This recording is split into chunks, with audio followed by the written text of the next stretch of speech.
Are you ready? So he goes, I think Alexis reminds me a little bit of the history. I don't know. It's not history, almost a metaphor. When you see the tree with amazing oranges at the top and you cannot get there, you say, oh, I got the lower ones because I don't like the ones at the top. You like the ones at the top, they're so nice, so orange, so round, so full of juice, but you can't get there, so you say, oh, I don't want to go there, or I didn't like it, or I prefer the other ones. It reminds me of that story. What Jose's trying to say to you is, City wanted the oranges at the top. The oranges at the top was Alexis Sanchez, and now they're pretending that they didn't want him. Genius from Jose. Brilliant quote. Cantona-esque. Absolutely fantastic. I love it. Anyway, let's keep going on from that one. We've got loads to talk about tonight, amazingly. But we can almost shut it down with what Jose says at the very bottom of this same article, which is in The Independent. When talking about Tuanzebe going out on loan, he also says, I don't speak about players, when he was asked directly about the John Michael Seri thing. He says, this month, Tuanzebe goes on loan. Nobody is leaving. Nobody is coming. Our transfer market in the summer will be short.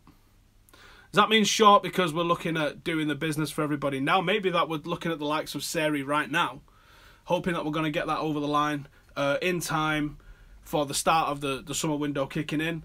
I think it's possible. I don't know if it's likely, but I think it's possible that United are going to look to do business early rather than drag it on, especially in a World Cup and all the rest of that sort of stuff.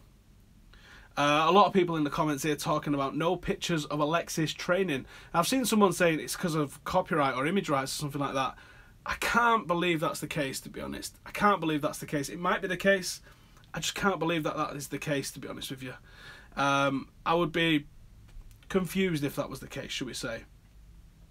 But yeah, Mourinho's absolutely mental with that comment, and I like it. I like it. It's good mental. Right, let me get on with the rest of the notes that I've got for you today. They're all over the place here now. They're all in different places. Right, where are we? Boom. There we go. Kovacic. And the Souls had a million nobody.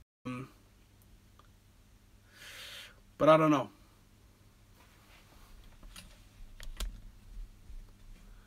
Someone's saying the signal's pretty bad. I'm going to try and move around a bit, see if I can do anything about it. See if it helps it out. All Wi-Fi is turned off around here. If it's not working, it's just not working, I'm afraid. So, Weigl. The Star, looking at him as a character replacement, they also drop in Fellaini's not talking about a new contract and could be leaving for free in the summer. The Star then just go absolutely balls deep on this, and they say, they link us with 13 names. 13! They link us with Weigl, Rose, Seri, Pulisic, Ronaldo, Sandro, Ozil, Dendoncker, Moura, Kovacic, Griezmann, Bale and Fred. Unashamed. Unashamed from the Star, linking us with everybody, including the dogs. How can you just sit there and say, might be getting these 13 players? Unbelievable spread betting. Unbelievable. We have a confirmed one. Boom. It's a loan. It's Tuanzebe. It's Aston Villa. Now confirmed. I think it's an excellent move for Tuanzebe. They're flying high in the championships. There'll be a lot of expectation for them to do well. And I think this is the place for him to go and cut his teeth. He is ready. He is clearly willing, capable. This might be the opportunity that he gets to now jump ahead of the likes of Small in the queue. I think if he goes out there and puts on a real good showing for Villa, comes back and fights for his Manchester United place next season. Excited about him. One of the most natural defenders I have ever seen. I think his potential is right up there with the likes of Rio Ferdinand, and I don't say that lightly. This is a player that is so ready for first team, so mature, so composed. Aston Villa fans are going to be absolutely raving about him when he goes there. John Terry could learn a lot from him in this short loan, I reckon. So Alexis Sanchez, we signed him. Doesn't mean that he's out of the news. Far from it. There's a story every single night. Now, El Neni has decided to get brave. Now he's left. And he seems to be saying something along the lines of, I don't even know what he's saying. Now there are Arsenal players fighting for every minute for the logo and the fans. He's suggesting that Sanchez didn't put a shift in. Sanchez, who scored 30 goals last season for Arsenal, didn't put a shift in. Alright, mate, how about settle down? And fight for the logo. Can we stop calling football badges logos? McDonald's has a logo. Nike has a logo. Apple have a logo. Football club have badges. It's not a logo. We're not done with Sanchez, though, because tomorrow you're going to see a load of stuff that's going to make you shit your pants, for want of a better word. And I really can't think of a better word, because when I first saw it, I was like, oh my God. But it's nonsense. It's 100% clickbait. The Mirror have gone absolutely bananas with it. Sanchez, drug shock. Whoa. What's happened here? Striker missed random test on the day he left Arsenal for Manchester United. Player was away changing work permit, but clubs could still be fined. When you look at that, you're like, oh my God, he's failed a test, he's missed a test, what has gone on here?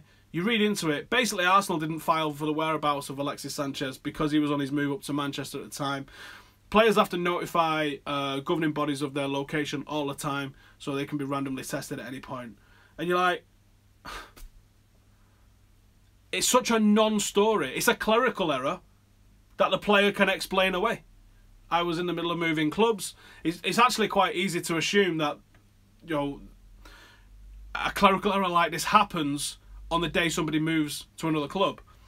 The fact that he was blood tested by Manchester United on the day means that if there was any question, ever any question about whether there was anything in his system, and I am not for a second even thinking that it's a remote possibility that's the case, United would have took blood for them to test as a part of his medical.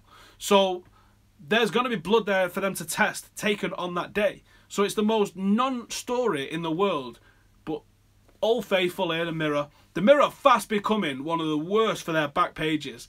They are absolute nuclear bomb droppers when it comes to their back pages. And they have an absolute mare every single time they go big with it like this. It's a joke. It's a joke. And it wasn't even a test. It was just that they didn't notify him. They've even got the facts wrong on the back of the headline.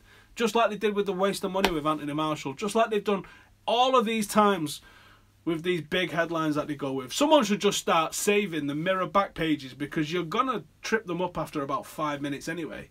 What an absolute joke, man. Anyway, Jose signed till 2020, which is a big signal, I think, to the likes of PSG. Great to have him in the mix. It's only a year extension to what he already had, but I think it sets a good precedent. A lot of stuff. That's it. We're done. The window's pretty much over, but we'll be here right the way through. There's not many left now, is there?